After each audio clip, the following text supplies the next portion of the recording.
Welcome back. So every year I do this. We're going to do this again, where we take a look at where franchises are at that have not won a Stanley Cup. If you want to make the argument that Ottawa's won a Stanley Cup, I would point out that was the previous Ottawa Senators, not the current Ottawa Senators. They were separated by, 65 years? I would argue that you can't take the Vancouver Canucks, rename them the Millionaires, and then go, hey, look, they won the Stanley Cup. Vancouver, yay, we won. And then we have a parade. Anyways, so that's why Ottawa is still on the board. That franchise has not won a Stanley Cup. So we'll go in alphabetical order going this way. Okay, so this is how I set this up.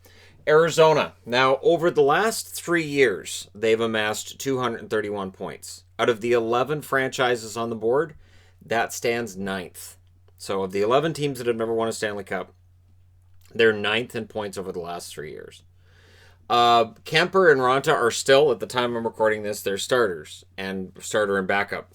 They're both kind of starters. I mean, Ronta can be a starter. We've seen that. The issue with Ronta is staying healthy. In goal, they're solid. So you can look at their goaltending and say, yep, I could see them going on a run, because they have two guys who, at this point, and as I said, Kemper's still a member of the Coyotes. I know there's been all kinds of trade scenarios and armchair GMing, but right now he's still a member of the Coyotes, so we'll look at it this way.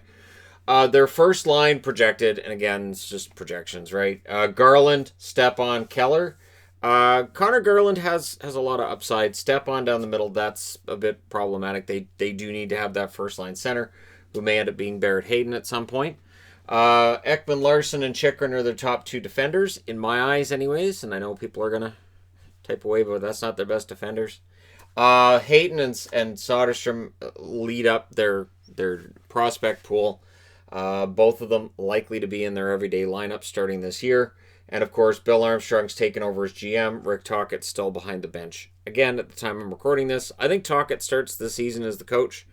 But I don't see Arizona as the next team to come off this board. And since the first time I did this, there have been a couple of teams that came off the board. The Capitals came off the board, and the Blues came off the board. So we've definitely dropped down the number of teams on this board, and somebody else is going to come off at some point. But I don't think it's going to be Arizona. They still have some work to do.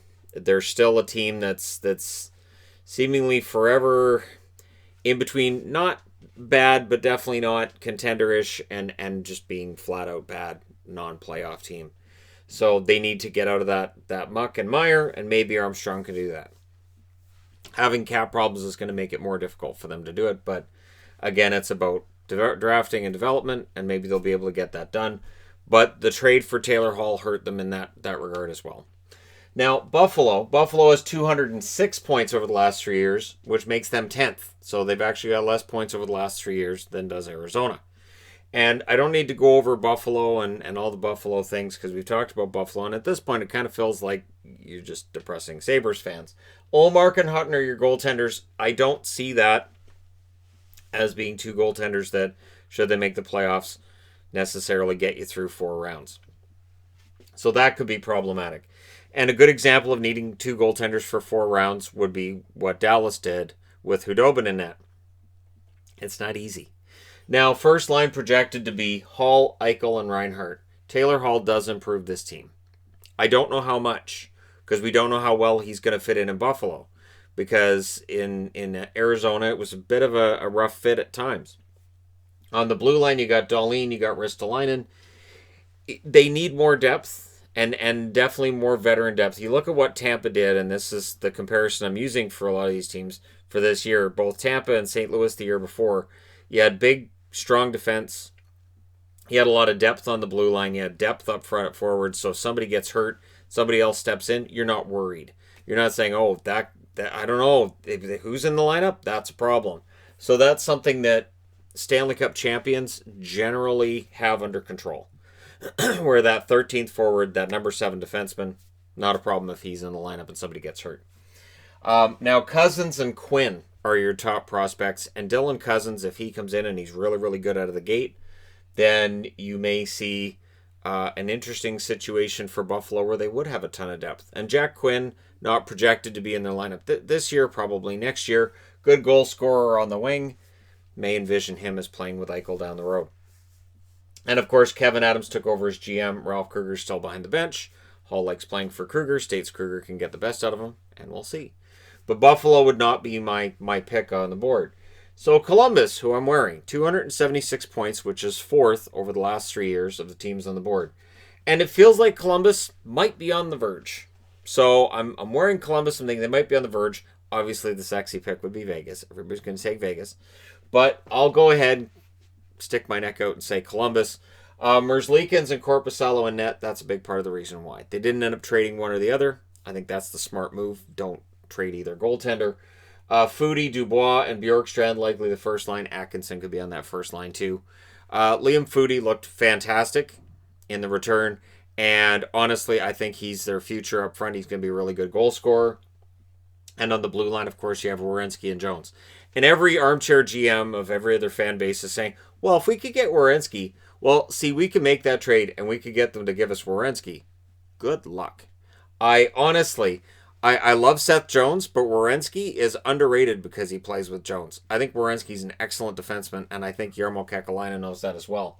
Kivlenix and Chinnikov I've put as the top prospects because they did kind of gut their futures in rentals at the deadline a couple like last year. Feels like it was 5 years ago now. It's just 2020's gone on so long. But there's been some mortgaging of the future for the present, so their prospect pool isn't necessarily as deep as it's been, but there's still some good young players in this lineup. And of course, Kekalainen and Tortorella, with them in charge, Columbus will be in the hunt. I don't know. With the Metro Division, it's hard to peg down exactly where they'd finish, but it feels like they're always going to be in the hunt. So yeah, Columbus would be my honest pick on the board. Florida, they have 260 points in the last 3 years, which is 7th of the teams that are on the board out of 11. Bobrovsky and Drieger, likely the goaltenders. Montembeault could end up in there, but Drieger's probably the backup. Which makes you think, all right, so for a starter, they're good. But if they have to go to their backup, that could be problematic. So for Florida, Bobrovsky's the guy. First line, projected, Huberdeau, Barkov, and probably Hornqvist. Although there are other players they're going to look at on that right wing on that first line now that Dadonov's gone. And don't rule out Hoffman necessarily going back to Florida, although money-wise it'll be interesting to see what he would get. Ekblad and Yandel on the blue line. And there's been a lot of discussion for a long time about their blue line and needing to make that better. And I would agree that Florida needs to have a better blue line if they're going to really legitimately be a Stanley Cup contender. Tippett, Denisenko are the top prospects in my eyes. Tippett is basically penciled in for a roster spot next year. It's his to lose. Denisenko, after signing his ELC, he should be in their lineup as well, and it's going to be interesting to see where he lands, where Tippett lands as well. And of course, Bill Zito takes over. Quenneville's behind the bench. With Zito in charge and Quenneville behind the bench, Florida could very well be one of those teams that does start to achieve what they're supposed to. Last couple of years, I took them to make the playoffs. It didn't happen. I'm not going to take them to make next year's playoffs because they've done it to me one too many times. But it's possible. It's possible with Joel Quenneville behind the bench, Bill Zito making decisions, that this team gets better. They seem to have improved their depth in the offseason, but we'll see where they're at once the regular season starts, whenever that may be. Minnesota. The Wild, 261 points over their last 3 years, so they're 6th. They're 1 point ahead of Florida. That's it. Minnesota, 1 point ahead of Florida. Stalock and it looks like Talbot will be the goaltenders. Talbot probably the starter with the amount of money he's making. Parise, Johansson, and Fiala. Now, I don't think Johansson ends up necessarily being the number one center. Could be centers by committee in Minnesota. It could be that Bill Guerin is just building up depth so he can roll 3 scoring lines. And Kaprizov likely is going to be one of the top guys too.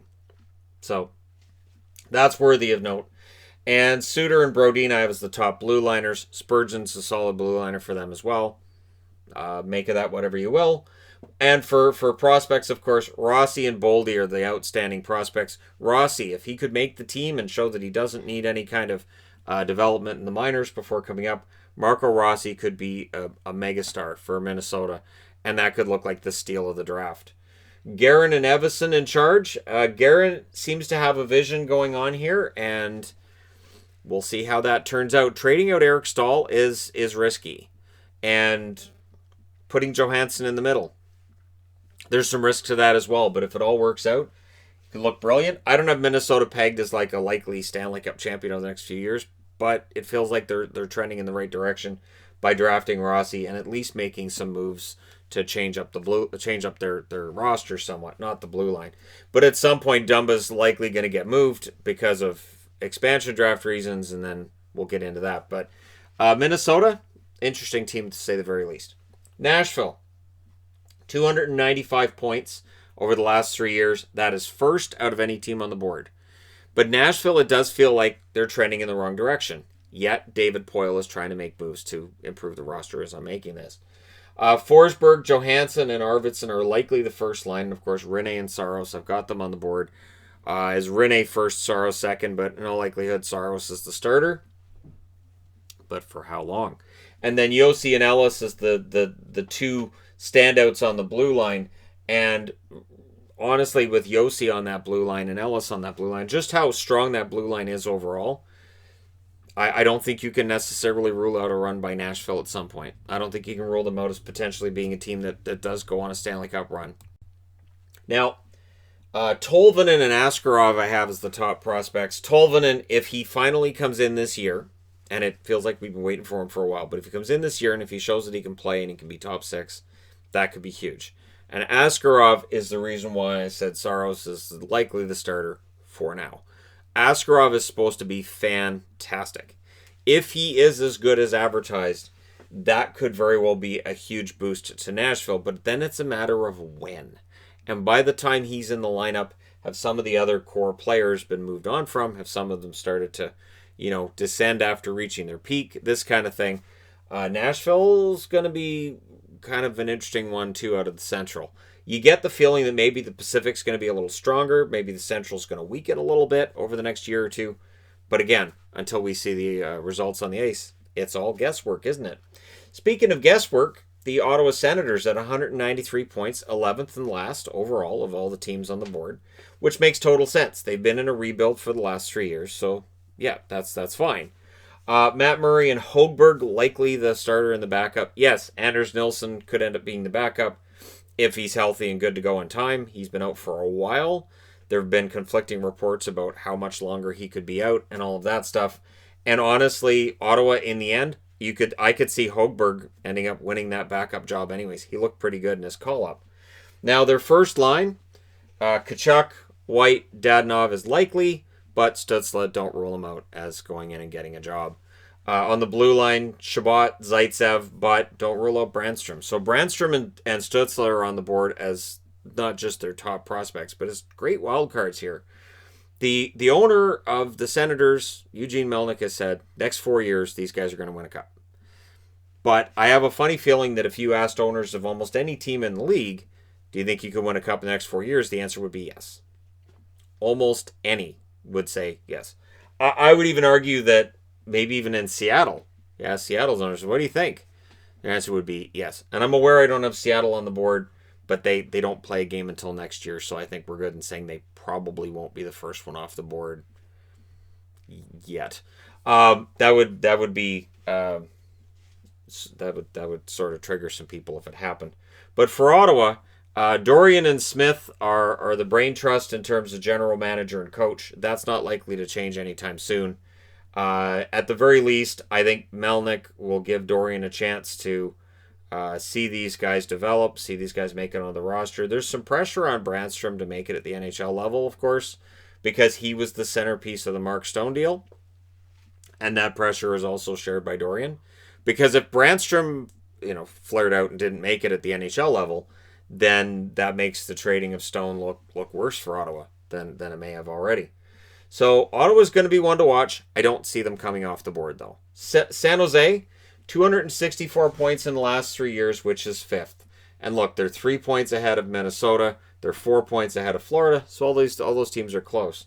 Where it gets interesting to me is that Jones and Dubnyk appear to be the goaltenders going into this coming season.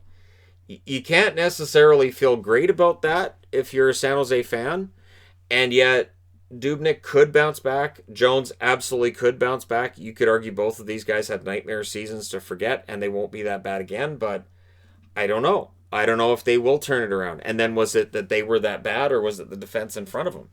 So Kane, Couture, and Meyer are likely the starting lineup up front, and Carlson and Burns, of course, are their best defensemen. So there's a lot of name power, a lot of name recognition here. If Evander Kane could put up a 35-goal season, if Couture could stay healthy over the full schedule, and if Timo Meyer gets back to where his potential seemed to be taking him a year ago, then they'll be able to score some goals. And if Carlson's 100% healthy, that'll help at both ends of the ice. But there's still the question marks. There's still, I think, their depth needs some work. And then when you look at their prospect pool, it's kind of shallow. So you got Weisblatt that they added in the first round this year. You got Merkley, who's been in the minors, and he's going to come up, but they lack that future franchise level player. And when we look at potential landing spots for Ratty, who's number one in the draft, or Ratu, who's number one in the draft, San Jose, I think, would be a good spot for him to land, because they do need that future franchise player. They don't really have that. And when you see Joe Thornton leaving San Jose and saying, I'm going somewhere else to hopefully win a Stanley Cup, it's not a shot at San Jose, it's just reality. Reality is the San Jose Sharks are not trending in the right direction. I don't see them being the first one to come off this board. Vancouver, 232 points, which is 8th. So that's 8th overall. They have one more point in the last 3 years than Arizona. So as much excitement as there is in Vancouver, it also should be tempered by the fact that they're not really that far off from where Arizona is in terms of their coming out of this rebuild. Holtby and Demko are the starters, and I qualify them both as starters. I don't think it matters, and I think that there's too much being made of who do you think is going to start for Vancouver. They both will. Over an 82-game schedule, I would expect both of them to start 41 games. I really think that they're going to be a tandem where they work together. And if you look at Columbus, the team that I'm thinking probably comes off this board, Columbus is a good example of how that can work. And how having two good goaltenders is good. Again, I mentioned Dallas. It's worthy of note. Having two good goaltenders. Not everybody has a Vasilevsky who can play like 50 games in 50 days and just be absolutely fine with it. Most goalies are going to need a night off. Vasilevsky apparently doesn't. He's a freak of nature. You don't expect that very much with today's game. But it is interesting that at a time where they're like, tandems have never been more important, and there's Vasilevsky playing every single minute in the return and the playoffs to get Tampa to a Stanley Cup. And his numbers were fantastic. So for Vancouver, it's going to be more of a balanced approach. I think Holtby and Demko are going to share the net. And of course, Demko's contract's up next year. Holtby will be exposed to the expansion draft for Seattle. I don't know that Seattle necessarily takes him either. I do have questions about which goaltender they'd be most likely to take right now. So up front, the first line for Vancouver, likely Miller, Pettersson, and Besser. That can change. With Travis Green, it can change. It can change during the game. It can change during the period. It could change in between periods and then change back by the time the next period starts. On the blue line, Hughes and Schmidt to me are the best defensemen. And there's going to be, well, what about Edler? I would put Schmidt at this point in time ahead of Edler, and I've always asserted, and this can go back through any videos I've done over the last 4 years, I think Edler is best suited as being the number 2, not necessarily the number 1 defenseman on a team, and maybe being on that second pairing would be awesome for him. So this could be a really big year for their defense, but Vancouver's depth, it's not an issue. It's the fact that their depth is very expensive, and it is holding the team back. Podkolzin and Hoglander I have as the top prospects. Podkolzin, it looks like is going to be an excellent NHLer, could be the steal of that draft, and he'll come over next year. So 2021, 2022, he should be with the Vancouver Canucks. Keep in mind that's after the extensions for Pettersson, Hughes, and Demko. So yeah, and on NHL 21, I extended all 3, and it was easy. It was easy. I think it was $7.5 million to extend Pettersson and $4.5 million to extend Hughes. And I'm like, what's the big deal? I can do it in the video game. So look for people to say, this is what I signed them for. Now, of course, general managers Jim Benning and Travis Green's behind the bench. I like Green as a coach. I understand that I'm not always in the majority in saying that. And I think Benning's done a good job as general manager. I've also realized that Jim Benning could go out tomorrow. He could acquire Connor McDavid and give up a 7th round draft pick in the next 10 drafts. And you would have fans of the Canucks going, I can't believe he gave up 10 draft picks for one player. And how are we going to pay for this? How does this make any sense for a team financially? That's way too much money on one player. I think Benning got screwed here. That's how ridiculous things are when it comes to Vancouver and the treatment with Benning. But the reality is they've trended in the right direction. They made the playoffs this year. They knocked out Minnesota. They knocked out St. Louis. He's doing something right, as much as people hate to hear it. Benning is definitely doing something right. So we come to Vegas. Vegas, 288 points. That's third out of the teams on the board. So first is Nashville, second's Winnipeg, and third is Vegas in terms of points over the last 3 years. Vegas is going to be the popular one in the comment section in regards to which team comes off the board first. And I totally get why. Vegas has a lot of big names. They've had a lot of success. You now have Leonard and Fleury in net. Looks like Fleury's not being moved. And how it affects this team with names being oh, my name was in the paper. Oh, my name was online as being rumored to be out of here. That should all go away once the games are being played again. All of that should just fall by the wayside. Maybe they have a slow start for the first week or week and a half of the season, but then it starts to click. It's not going to be a big deal, I don't believe. Pacioretty, Carlson, and Stone listed as the first liners. Pietrangelo and Theodore, having those two together is going to be fantastic. But I'll say this, for Vegas fans who believe Theodore is going to be a repeated, Norris Trophy favorite or Norris Trophy winner, having Pietrangelo on this team means that Shea Theodore takes a little bit of a step back in Norris voting. It's going to happen, or they'll split the vote. So that's where that happens, that a player who should get more consideration for Norris sometimes gets overshadowed by his own teammate. Now for prospects, I went with Krebs, who could make the team this year. I went with Brisson as well, who was seen as a steal for them in the first round this year. I didn't include Glass because in my eyes, Glass is already on the team, and I don't view him as a pure prospect at this point.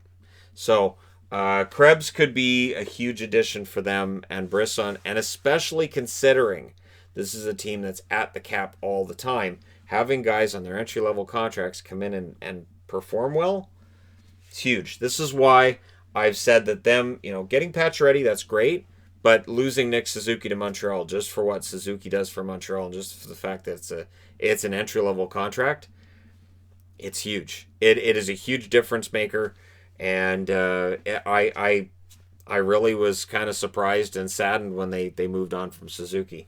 Now, their general manager's Kelly McCrimmon or George McPhee, depending on how you see it.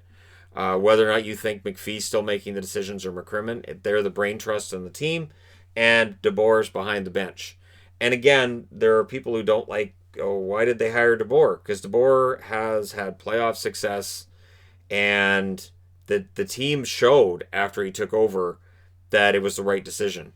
It's not like the team tanked out of the playoffs. The team's record was much better with DeBoer, and they still made it to the conference final in the West. So it is pretty amazing that this team made it to the Final Four in the NHL, and yet at any given time when you look at articles and opinion pieces on Vegas, you'd think they missed the playoffs or that they lost a play-in round or something, but they didn't. They were one of the top teams, so I understand why people are going to pick them to come off the board. Last but not least, Winnipeg, 293 points, second overall over the last 3 years, only 2 points behind Nashville in that regard. So Nashville and Winnipeg have been close. Hellebuck and Brossoit, of course, the starting goaltender and the backup. Hellebuck, best goalie in the league this last year, and he's going to need to be.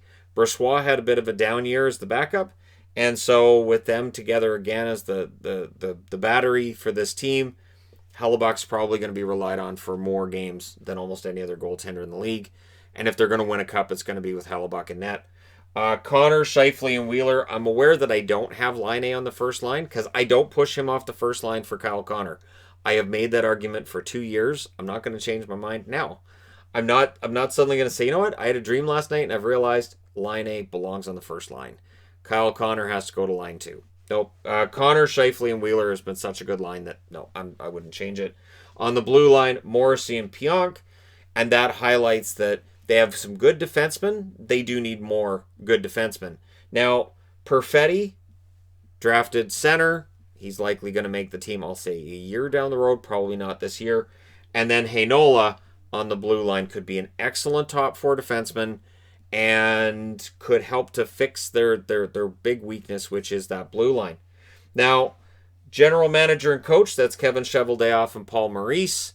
And I would expect them to stick around for at least one more year, unless the Jets got off to a horrible start, and then sometimes a coach gets sacrificed during that horrible start. But Winnipeg, to me, is a dark horse to come off the board. So if I had to say, of the teams on the board that are most likely, I would say Columbus, I'll say Vegas, and I'll say I'm leaning towards Winnipeg if I had to pick a top three. Let me know what you guys think in the comment section below as always. Don't forget to hit like and subscribe if you're browsing your way through. You just happened upon this video. And I look forward to next year maybe only seeing 10 logos on this board and having fewer and fewer franchises that we talk about not having won a cup. And yes, I will do a video at some point soon on which of the teams that have a long period of time without a Stanley Cup, like Philadelphia, Toronto, etc., which one of them is most likely to win one, using a similar setup to this, but probably something a little different. Let me know your thoughts. Thank you guys so much for watching, for all your support, and do not forget to hit like and subscribe if you're browsing your way through you just happened upon this video. I will talk to you again soon.